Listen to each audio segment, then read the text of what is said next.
Line graphs are useful for showing change over time.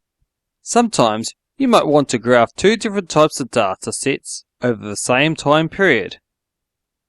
I have some data for the world crude oil consumption and the world crude oil prices in US dollars from 2002 to 2011.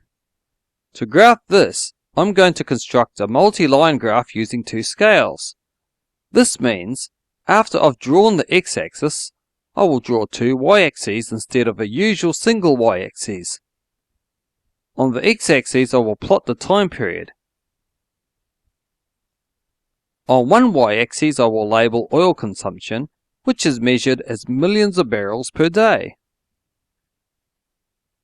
On the y-axis I will label the world crude oil prices, which is measured in US dollars.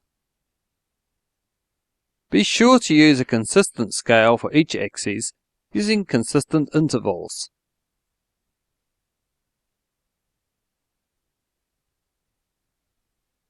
Now you can plot your points accurately and use a ruler to join the dots with a line. Use one colored line for the oil consumption data and another colored line for the oil prices data.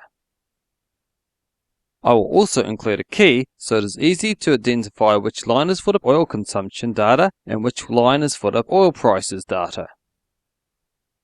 Give your graph an appropriate title.